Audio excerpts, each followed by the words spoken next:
The Tipping Point with Mike Tipton is brought to you by Dubby. What is Dubby? Dubby is a clean energy drink that is made to give you focus with no crash, jitters, or angst like those other energy drinks have. They also have no maltodextrin fillers and don't use artificial dyes. Dubby contains vitamins, amino acids, a nootropic, and 150 milligrams of caffeine. Dubby's products are made in the USA in an FDA-inspected facility that strictly adheres to GMP manufacturing guidelines. All of the flavors are unique and custom-made by Dubby, and you'll never taste our taste anywhere else.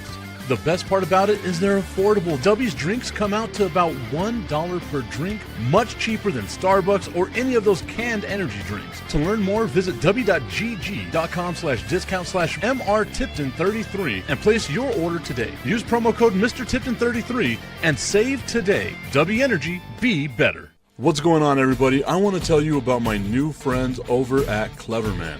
Visit them online at becleverman.com. What they gave me was the energizing face and beard scrub along with the Cleverman face scrubber. And trust me when I say this, the energizing face and beard scrub smells amazing. Combining it with the face scrubber, making sure that your boy was looking as good and sexy as possible, opened up a whole different sensation in my face that I haven't ever felt before. I felt so clean, so fresh, and so clean, like Outcast said, and it helped me feel like I was ready for my day. Make sure you visit them online at becleverman.com and follow them on Instagram at clevermannyc. The link is up in my bio if you want to check out all the amazing products they have. Visit them online, becleverman.com.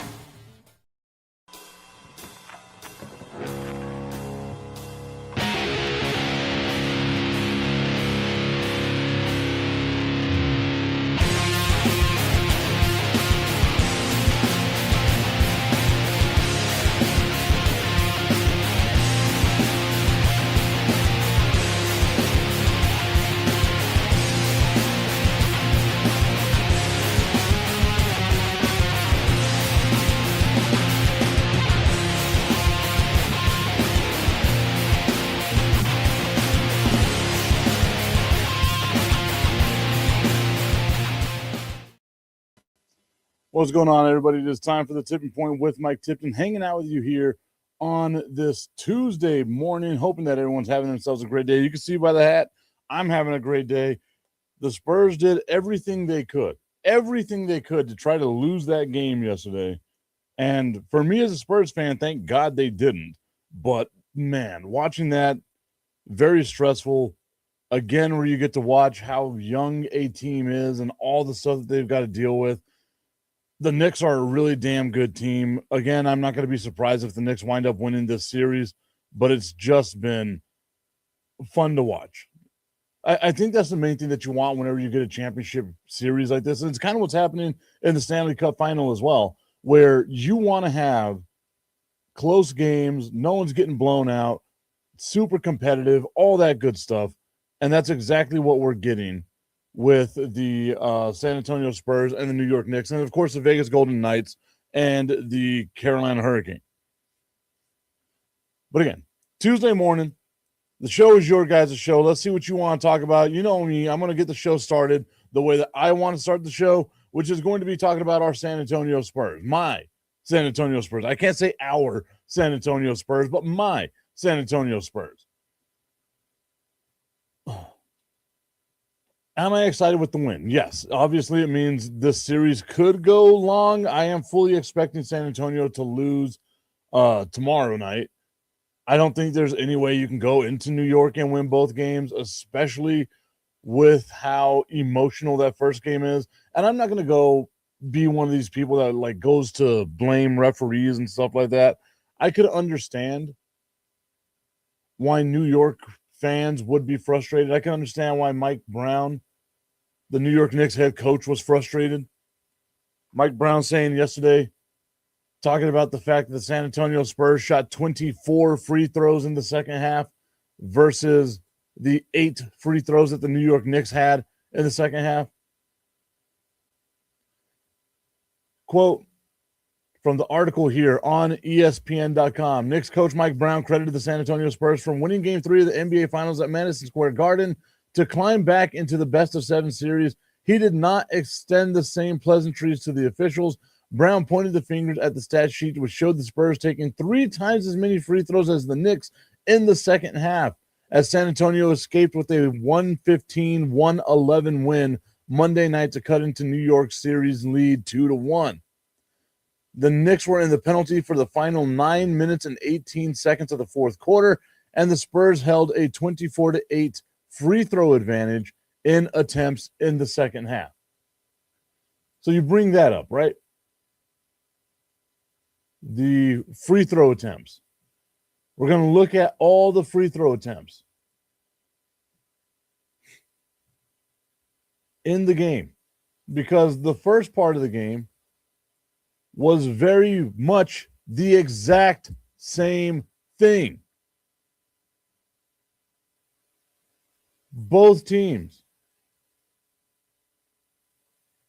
getting free throws, like getting in foul trouble early. That happened to the Spurs in the first half. You don't hear people complaining about that. It's only whenever it happens in the second half. The Spurs shot 10 more free throws than the New York Knicks did for the entire game. 10 more. I get it. Yes, it's a talking point. Yes, people can brag about it, do all that other nonsense, whatever it is that you got to do with all that stuff. Now, as far as it goes, wanting to say, okay, there was a free throw edge that gave the San Antonio Spurs the advantage, blah, blah, blah, blah, blah, fine. I get that. You expect fully the home team to get the calls, and I'm fully expecting the home team to get the calls on Wednesday, especially following the Knicks coming out here and complaining about this. It was not as egregious as what happened in Oklahoma City. It was not as blatant as what happened in Oklahoma City. You looked at each and every one of those fouls that happened whenever they show them on replay. You look at each and every single one of them, and you realize, oh, yeah, no, that's a foul. So what Mike Brown is complaining about is the referees getting it right. Should Jalen Brunson not be in foul trouble whenever Stephon Castle is running by him and he just grabs his arm and spins him around? Yes, Wemby got away with a little bit of a push. But that's what happens whenever you're a little guy going into the big guy's world. You heard Shaq talking about it. Get that little guy out of there. Brunson wants to go up and start bodying you. My favorite part about that whole part was whenever Wemby pushes him and Jalen Brunson turns around and tries to get up in Wemby's face, and Wemby just starts laughing like, what are you going to do?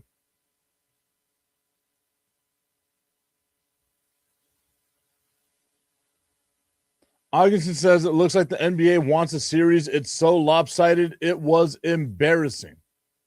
I saw something like this yesterday.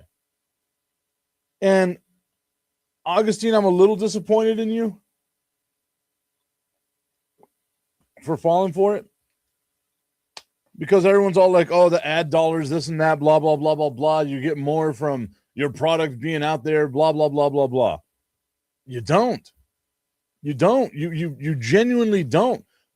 All of the advertising, all of the revenue, all of the things like that outside of ticket sales and concessions for whoever the host team is, and I guess stuff going on in the team store, outside of those things, because I just mentioned it right now, the Spurs only shot 10 more free throws in the game than the New York Knicks did. Only 10 more. That's not a huge disparity. Again, every single one of those fouls, you can say, were fouls. It's not like it was knicky-knack little stuff like where you see Jalen Brunson flopping and trying to get a foul drawn or something like that with Shai Gilgeous-Alexander. Every single one of those fouls that were called were actually fouls. But it's not the free throw thing that I'm disappointed in. It's the league wants this and that, blah, blah, blah, blah, blah. Every single one of the dollars that are spent in the NBA Finals, as far as advertising goes, as far as marketing goes, as far as all that stuff goes from a league perspective, is paid for before the playoffs start, before the season starts. It's already paid for. It would be smarter of the NBA. They maximize their dollars in the NBA if it's a 4-game series.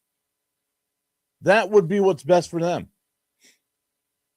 Look at the hype that surrounds the city of New York just being in the NBA Finals. And you want to tell me that the NBA wants San Antonio to win? The ad dollars, all that stuff, it doesn't matter. They've already made their money.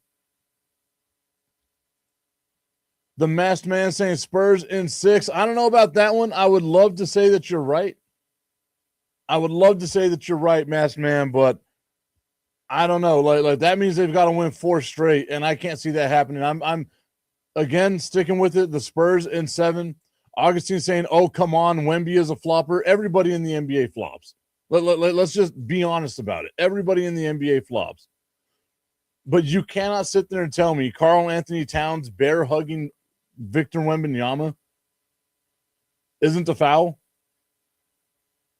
They officiated the game correctly.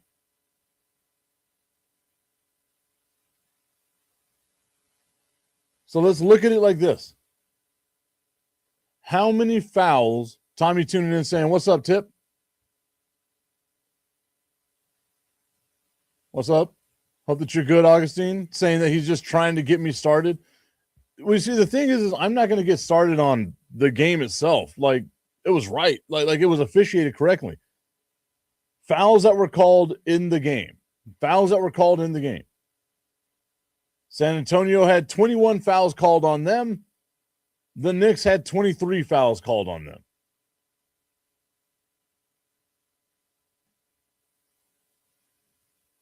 Two fouls is what separates the teams.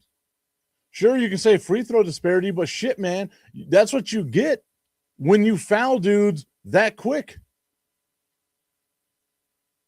Tommy's saying he saw plenty of fouls not called the other way too.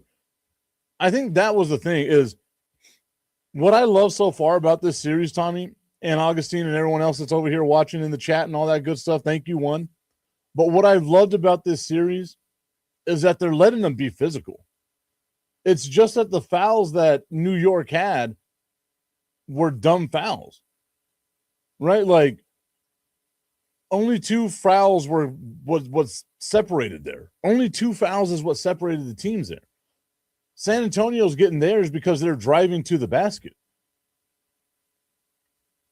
You've got, Wemby up in space and you elbow him while he's trying to get an alley-oop or something that's right there in front of the referee. Yeah, they're going to call that. Tommy's saying exactly what I'm thinking. Unless they're blatant, let them play. I'm with you 100% on that.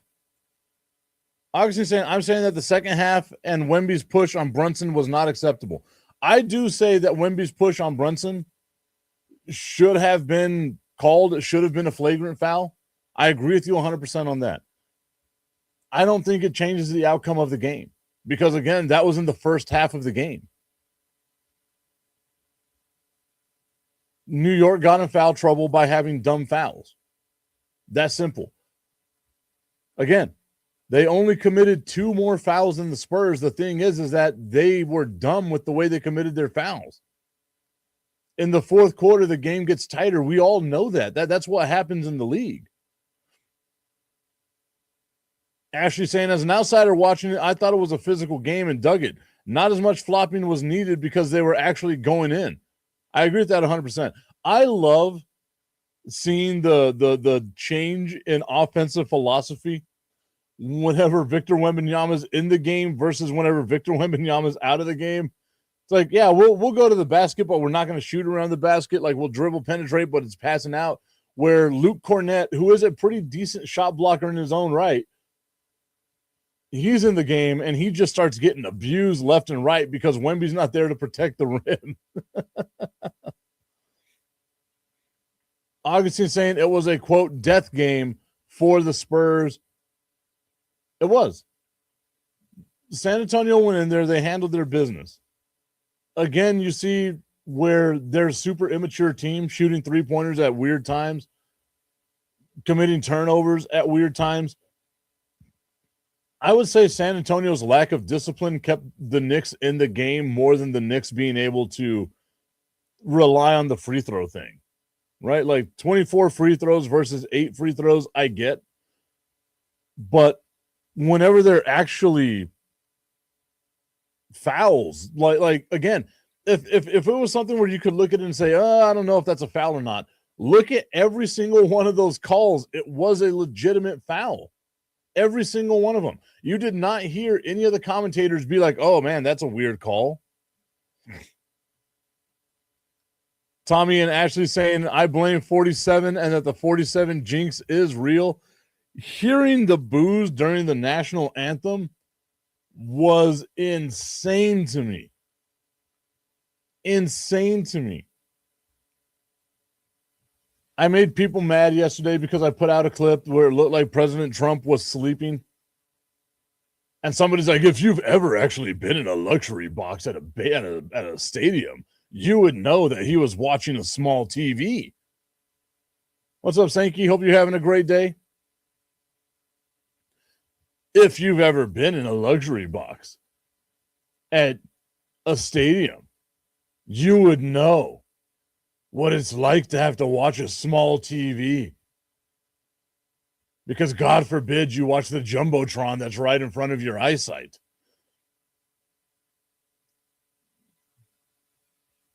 So August is saying we own luxury boxes. Come on. Exactly. If you look at where he was sitting, and I was going to do it, but it's not worth getting in a conversation with somebody that ridiculous.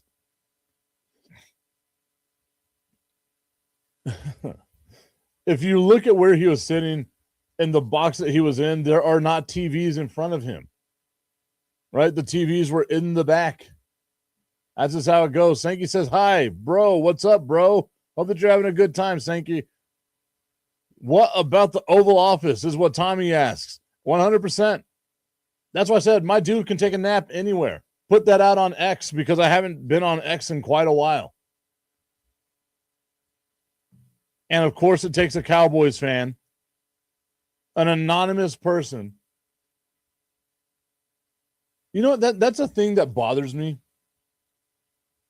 is if you're going to act an ass, at least show your face. Own it, right? Don't be a effing coward and hide behind like an anonymous profile, right? Put your name out there. Put your face out there. Own the shit that you're going to say. You bubbling coward.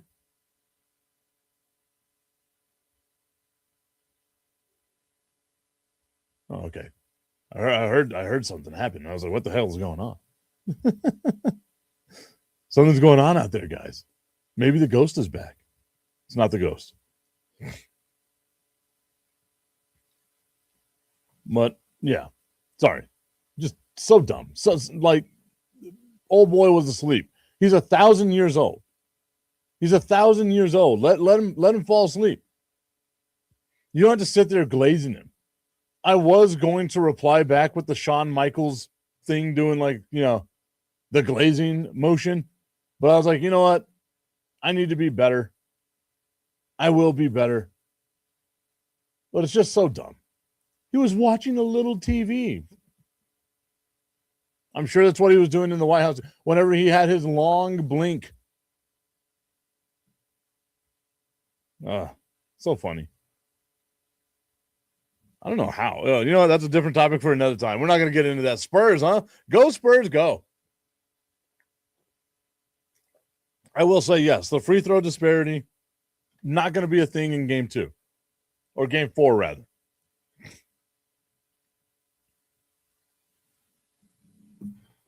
I'm going to look at something real quick. We're doing research. Hoodie's favorite thing.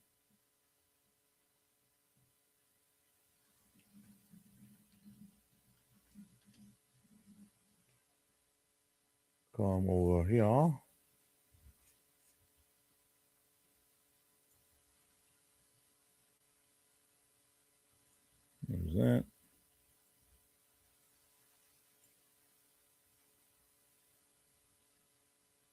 So there was no complaint when the Knicks shot more free throws than the Spurs in game 2. Let's go over to game 1. Let's see if we can't find game 1.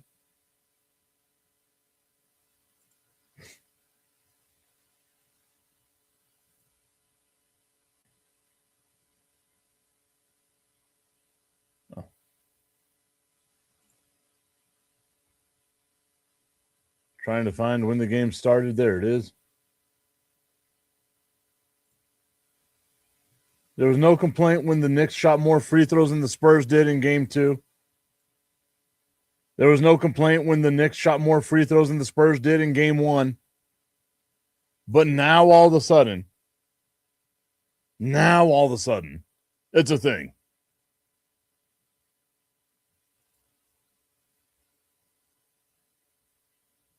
And the Knicks in those 2 games have shot more free throws than the Spurs did in their 1 game yesterday.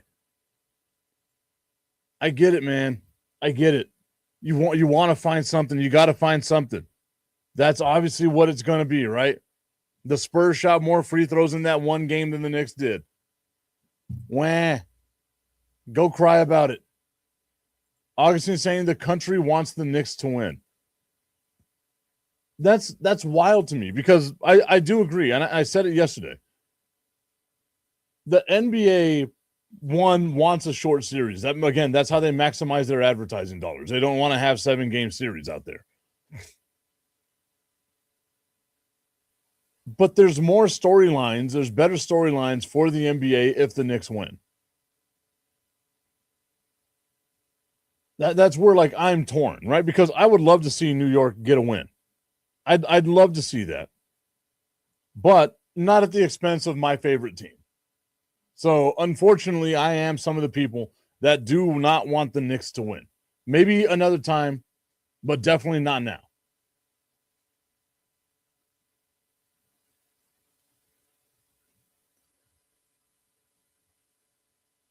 I'm loving it though. This has been a very fun NBA final. It really has. And sure, you can complain, I guess, a little bit about the free throws. I think it's a non-thing. Again, 2 fouls. 2 fouls throughout the game is what separated them. The Knicks had 23 fouls called on them. The Spurs had 21 fouls called on them. Not a huge disparity, guys. But the thing is whenever you're settling for outside jumpers and you're not attacking the basket because you got a 7'5" alien in the paint, you're not going to get free throws. It just doesn't happen that way. All of us have watched basketball before. No, you go into the paint, you go up for a layup, you get fouled, you go to the free throw line. There's not a shot blocker for the New York Knicks. Mitchell Robinson clearly hurt with that right hand. Karl Anthony Towns is a defensive presence, kind of, but it wasn't like that, right? Tommy's saying, I want the Knicks to win. I don't care which team it is in the East. Anybody but the Spurs. And I'm with you on that, right? A lot of people, I think that's also the thing too, is all the old heads, myself included, were thinking you know what? San Antonio's got to go through the growing pains and all that good stuff. If the Spurs somehow find a way to win this series, win the NBA Finals, without going through those growing pains that we've seen every other team in the history of basketball go through, then it kind of shakes the system, right? It's a middle finger to the system. It's rage against the machine type stuff. It's not normal for that to happen. It just really isn't. So if the Spurs were able to win this NBA Finals, it would be going against the grain. And I told you all yesterday, you know what my mindset is already. There's a part of me that kind of wants the Spurs to lose. One, because it'd be great to see the Knicks get a championship. They could finally shut the hell up. And 2, imagine how that motivates Victor Wembanyama. He's already a freak of nature when it comes to that type of stuff. But imagine what it does to Victor Wembanyama. Now you got the rest of the team going through that as well. Dylan Harper, this rookie, Stephon Castle in his second year. There's a lot of stuff there. Ashley saying, is this the Spurs team? Is this Spurs team the first without Pop? They all look super young. Would be a great storyline for winning. Not a big basketball fan, so excuse the noob question. Yes, it is. As a matter of fact, last year was the first year that Greg Popovich did not win or did not coach the San Antonio Spurs going all the way back to 1996. So it's not a noob question at all. It's really that way, right? Like, this is only their second year with head coach Mitch Johnson. And the thing is Mitch Johnson didn't start the year last year as a Spurs head coach. It was Greg Popovich. Popovich has a stroke, I want to say like a week into the season. Mitch Johnson takes over, and it just keeps going on like that. Popovich, at the beginning of this year, announced his retirement and did his thing. Tommy Canazza saying, calm down, Tip. He's not Jordan or Kobe whenever it comes down to the way that it motivates Victor Wembanyama. The dude missed the playoffs for 2 years in his career and went to go see monks to learn how to control his body better. Spent, 60 days in a monastery in China so that he could understand his body better, so that he can learn how to meditate, so that he can learn how to be more pliable and avoid injuries, the thing that was happening to him that helped keep him out. You say he's not Jordan or Kobe. Do I need to bring up what he did to Chet Holmgren, who beat him in a 16-U World Basketball game and won the MVP? And he has hated Chet Holmgren ever since that day. And we saw in the Western Conference Finals the way that he just destroyed that man's ego. You can say he's not Jordan or Kobe, but there's a lot more Jordan and Kobe inside that man than there is LeBron James inside that man.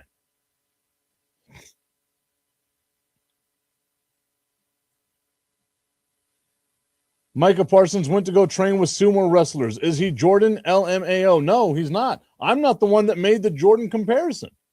You did.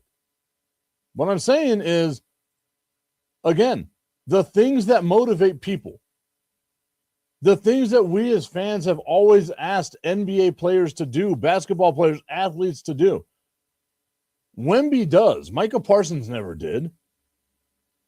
We ask athletes to show us that you care, that it's not always about money. Show us that you care.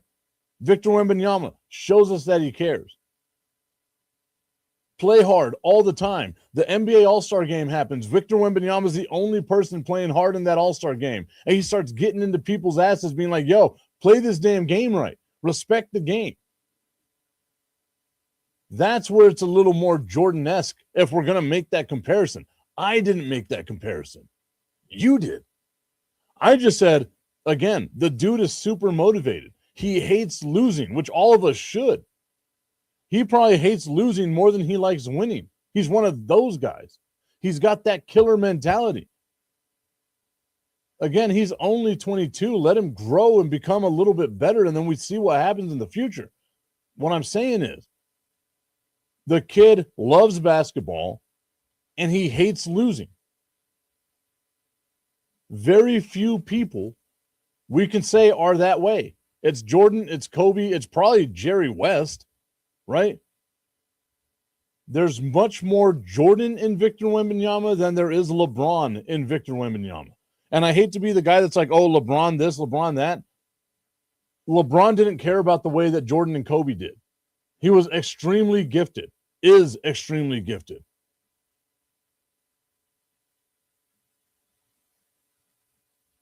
Tommy's saying, there it is. He's one of those guys, LMAO. He is. Dudes that hate losing? I don't know, like, who else we could talk about there. Larry Bird, Magic Johnson-esque, like, he's on that trajectory. There's no, like, I get that you're a hater. Like, I genuinely understand that you're a hater. But if you're going to sit there and be like, oh, no, Victor Wembanyama doesn't care about the game, then I don't know what you're watching. Like you're just blinded by it. Again, I didn't say that he was Jordan or Kobe. You brought up the Jordan or Kobe thing. I said that, yeah, he's got the mindset like those guys do.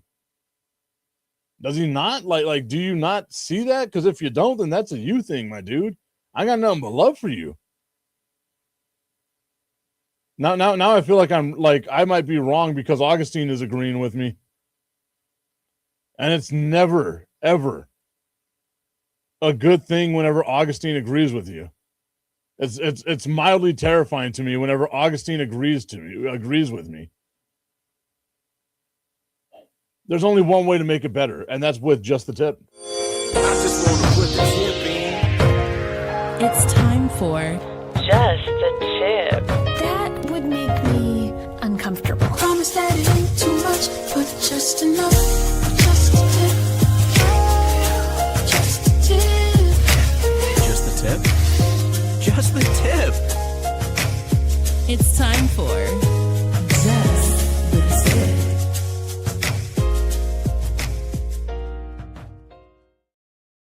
Just the Tip is brought to you by our friends over at www.myhappynuts.com. As you know, it's rocket science for where the sun don't shine. Guys, there's all kinds of deals that you can get right now to make sure your boys are feeling as fresh as they possibly can during the summertime. All you got to do is go to www.myhappynuts.com. Make sure that you use promo code Mike Tipton at checkout so that you can save, and then check out all the bundles they have. They've got the Big Wood Energy Bundle. What's in the Big Wood Energy Bundle, you may ask? Well, they've got the body wash, the Big Wood body wash. That's what I smell like all the time. Not only am I slanging that meat, I'm bringing that wood. They've got the comfort cream to help you out with that as well. And, of course, the whole body deodorant so you can smell like Big Wood from your pits to your tip the way that God intended you to. www.myhappynuts.com. Use promo code Mike Tipton at checkout and save on all of your male grooming needs. I'm willing to put some money on this one then. Tommy. Tommy's saying that I'm implying it. I am not implying it at all. I just said that he is a super motivated guy. You took it as though I was talking about Jordan or Kobe. I just said he's a super motivated guy. Like, he really does. Again, you can say, yeah, Micah Parsons trained with sumo wrestlers for a day. A day. That was it. Victor Wembanyama went to China, lived in a monastery. Seems to be a little more overboard than training a day with sumo wrestlers. Augustine saying, let's talk about soccer and make Tommy quiet. I don't want to talk about soccer right now. I was wondering about this, Augustine, and maybe you can help me out.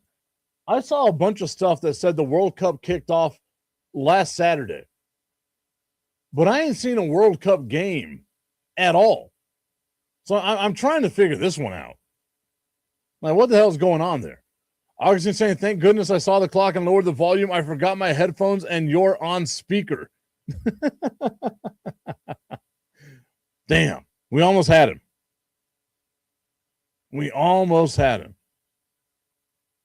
It's Christ, the amount of work emails I'm getting right now. I don't know what the hell happened. Messed around and somehow got responsibilities. I don't like this world I'm living in. Augustine says, no, it kicks off this Thursday at 1 p.m. Mexico versus South Africa World Cup debut. I saw that, but I also, like, someone told me, like, soccer people, it wasn't just me. Many people were saying, lots of people, smart people were saying it, that there was something that happened on Saturday. I don't know what it was that happened on Saturday. Again, I know I'm a huge soccer guy, but I'm just not plugged in all the time. I'm too big for the World Cup.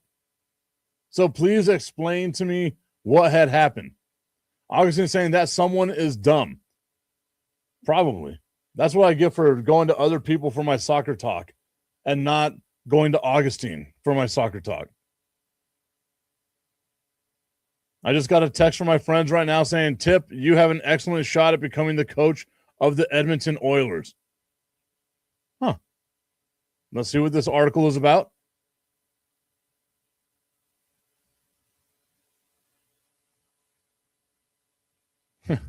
I love the quote from Shaq. I opened up Instagram. The article didn't open where I wanted it to do, but it was the shot of Wemby blasting Jalen Brunson, and Shaq saying that's what you want to see from your big men. You got to get them little munchkins now. You got to let them little munchkins know I'm not winning by tactics. I'm busting your ass. It should have been a flagrant foul. I will say that. But I agree. Be big. I say it to my son all the time. Like, he's pretty tall whenever we were playing basketball and stuff. Like, you're big. All you got to do is be big. Wemby, you're big. Just be big.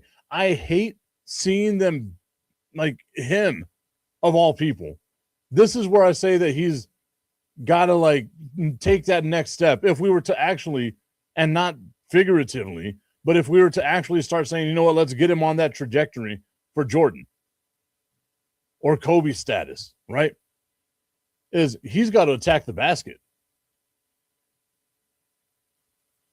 Like, he's got to attack. Like, stop settling for mid-range jumpers. Stop settling for threes. I know you can make them. Whenever it's pull-up time, cool. I'm good with it. Shoot that shot. But whenever it's, I've got to make sure I'm stopping momentum. I got to establish that I'm the most dominant MF on the floor. Stop settling for mid-range jumpers and get there. Augustine saying Wemby needs to hit the weights. Yeah, he does. He's still pretty strong, but yeah, you're right. He's got to bulk up a little bit. But Karl Anthony Towns, super caked up. Tommy laughing at me. Again, I'm going with a hypothetical here. I think I've said it on this show a bunch of times, right? Like, there will never be another Jordan. Kobe was as close as it'll get. We'll probably never get another Kobe either. There will never be another one of those two guys. I will say that hands down. There will never be another LeBron James. Chances are there will never be another Victor Wembanyama either. There will never be another Kevin Durant. You know why? Because those guys played their game their way. If we want to start talking about Wemby, which is way too early to do this, I do agree, as one of the greats of all time, then what he needs to do is establish that he can get into the paint and do what he's got to do. You're 7'5". Be 7'5". Don't be big for nothing. Don't be a BFN. Why are you settling for a jump shot when you got a dude that's 6'6" guarding you? You got a full foot of height on him. Like Augustine says, go to the weights, get a little bit bulkier, and then I think we'll start seeing some of that. But if he doesn't like do that, which is, again, you can see that he's gotten a little bit bigger. It's just he's so tall and skinny. Like, a little more muscular is what I mean. Compare yesterday to, like, the first year in the league. He's added a little bit of weight. But, man, Augustine saying he needs to change teams in order to be great. LOL, there's no way that you believe that. One of the greatest franchises in the history of sports.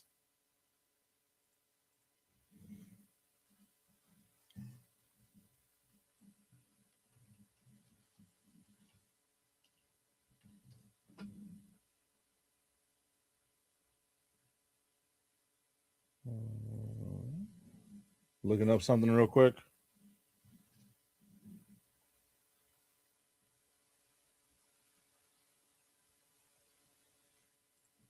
The highest win percentage in basketball history.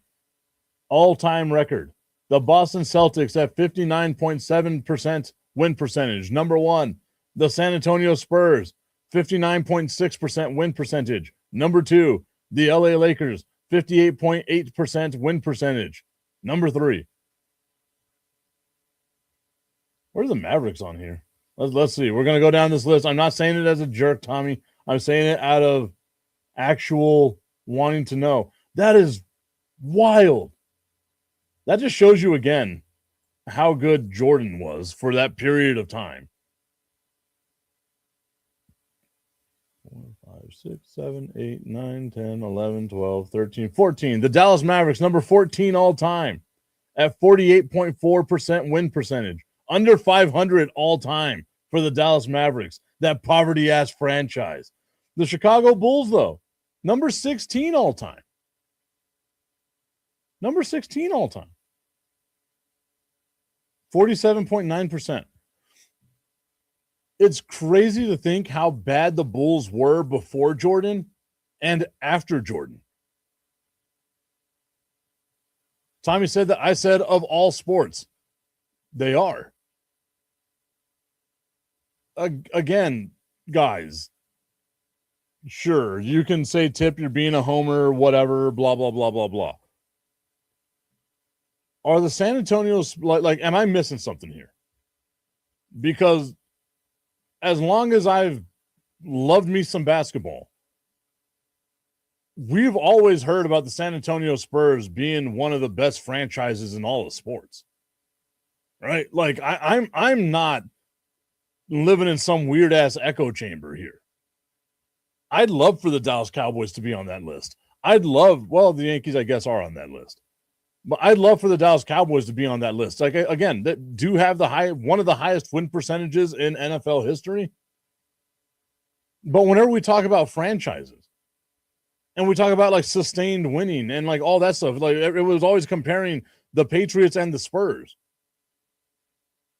Am I missing something here? Popovich and Belichick. And it was always like, oh, let's break up the coaching tree and see how much better Popovich's coaching disciples have been than Belichick's coaching disciples. And again, like that's me talking about the Patriots. I can't stand the Patriots. I can't stand their fans except for Augustine. He's a halfway decent guy.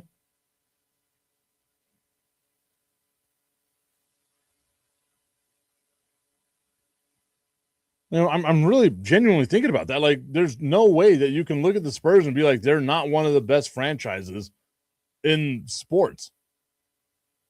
Again, like, sure, they don't have as much history as the Celtics and the Lakers, but they do have 5 championships and the second highest win percentage in NBA history.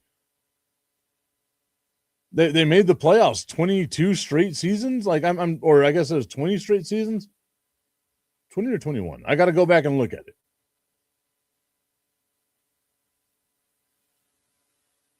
Right? Like, I maybe it is me. Maybe it's a me thing. Tip, it's a you thing. The commission saying, nah, you're not crazy. Like, again, like I really genuinely felt like that's a thing. But like I said, the craziest thing to me is like how dominant the Bulls were, like looking at this list. The fact that the Chicago Bulls have a under 500 win percentage for their entire history and won 6 championships, could have won 8 championships if Jordan didn't retire, shows you just how good Jordan was, how great Jordan was, and how dominant he was, because the Bulls were a terrible franchise before him and a not so lucky franchise after him. The Cavaliers at the bottom, let's see, 30, 29, 28, 27, 26, 25, 24, 23, 22. The Cavaliers, LeBron James's Cavaliers, where he did spend a lot of time, with a 45% win percentage. The Minnesota Timberwolves with a 42% win percentage. I love this. I don't know why I love this, but I do love this. Memphis at the second to the bottom. New Orleans second to the bottom. The fact that the Charlotte Hornets aren't the worst team.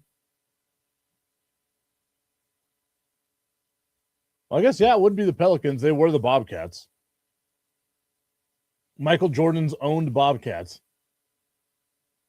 I got to look up like what the highest win percentage in sports is.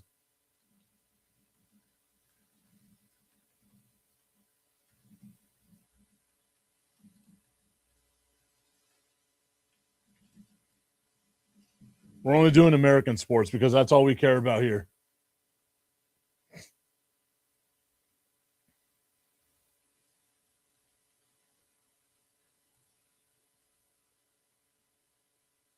I feel like Google AI is lying to me because now it says the Spurs have the highest win percentage.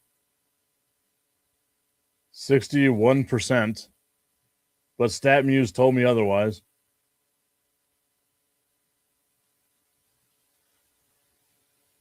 That's what happens when you do research on the fly. Augustine saying, yeah, he's crazy. Come on, Commish. So that's probably going to belong to the Golden Knights since they're on the verge of winning their second Stanley Cup and they're still a new franchise. That is true. I guess that's one thing that you got to look at too, is like newer franchises that have success. Like the Diamondbacks, their win percentage whenever they first started must have been amazing, right? The Golden Knights being up there. So according to Google AI, which again, I'm not, which again is weird looking at this, because I know, like, okay, so they have the Dallas Cowboys with the highest win percentage in NFL history, which I know it bounces between them and Baltimore. But San Antonio being at 61%, according to Google AI, is not, I don't think, factually correct. Then they got the Yankees at 56.9%, which I can see. And then they had the Montreal Canadiens at 53.9%. There is a note that lets me know, though, that the Detroit Wolverines from the Major League Baseball briefly held a staggering 75% win percentage during their existence in the 1880s, setting a single-team historical anomaly.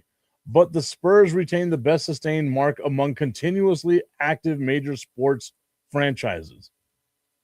I'm going to have to do better research on that because, again, I'm fairly positive that it is the Boston Celtics that have the highest win percentage in all of sports. But it's because of just how long the Celtics played against nobody, right? Which I guess you can't really say because there are a lot of somebodies in the like 50s and 60s. Why am I getting so many emails right now?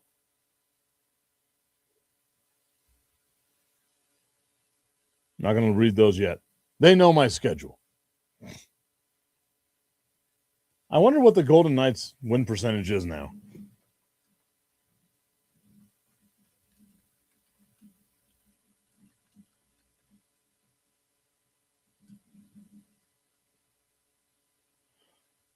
The Golden Knights are a win percentage of 57.2% all time. That's crazy. that's a brand new franchise. They broke the NHL so bad that the Kraken had to be just absolutely destroyed whenever they did their expansion draft. I love that so much. I genuinely do. Like, it's not something I should love, but I do love it so much. The Golden Knights, our favorite hockey team on this show. Although I don't think, Tommy, I don't know if you have a hockey team. I'm assuming Stars, maybe? Well, I don't know if you have a hockey team. Commish, I'm just going to go ahead and assume it's the Chicago Blackhawks. I did hear that Blackhawk is your favorite. Stanley Cup Finals Game 4 tonight in Vegas at 6 p.m. Can the Golden Knights take a 3-1 series lead? Augustine saying, people, I have to be responsible and I have a meeting at 9. Should I prepare? LOL. Of course you should, Augustine. You can prepare with me in the background. Augustine saying Black Hawk. Exactly. Yeah, the Chicago Blackhawks.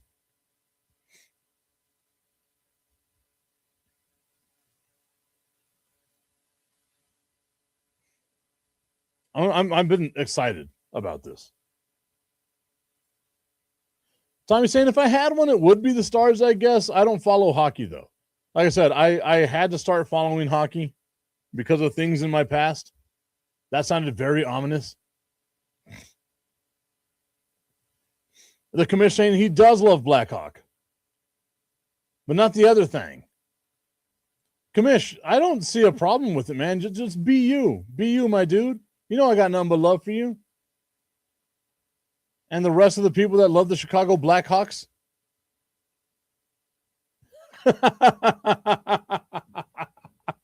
Tommy's saying, thank God for that meeting. Get out. LOL. I did buy a Team USA soccer polo because there wasn't a Team Puerto Rico soccer polo. Maybe I should also buy like a Team Mexico soccer polo as well.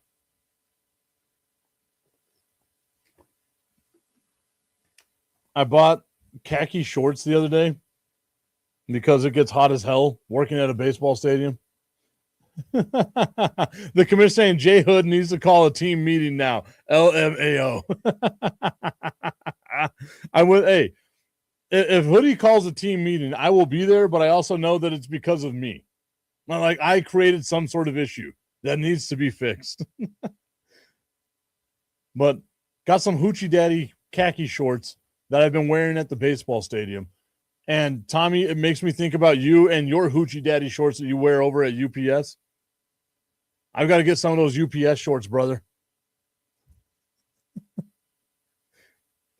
You got good looking legs like mine. You show them off. That's all I'm saying. I can't be blamed for what it is that I've been doing. Like I said, whenever the show started, Game 4 for the San Antonio Spurs, I really suspect them to wind up losing that game. It was such an emotional win yesterday, and we see the way that they bounce back following emotional wins, the way that they lost to the Knicks in Game 1. And again, the trajectory is history shows us all the time. You got to take your lumps. Maybe, just maybe, the Knicks get their win, be their first championship in 53 years, I want to say. Maybe a little bit longer. I think it was a crazy stat where it was like 60% of people that live in New York right now were not born the last time the Knicks won a championship. That is an insane stat. Tommy's saying that he doesn't wear the Hoochie Daddy shorts. LMAO. I am a warehouse guy. You know what? I still think you're wearing those Hoochie Daddy shorts. You just don't want to admit it. Show off them legs, brother. We all know you got them good looking legs.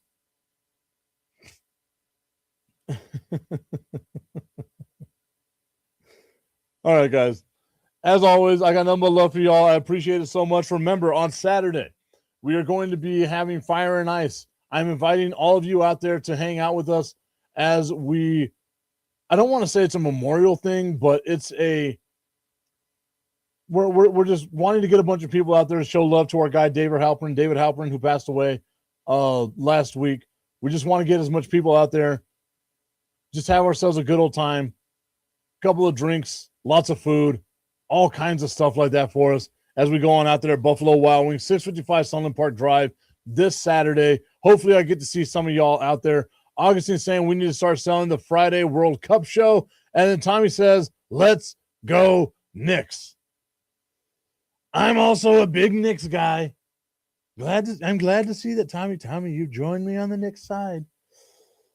Many people are saying Tommy loves a little 47 in his life. All right, everybody. I appreciate the love and support. Go Spurs, go. We'll see you tomorrow.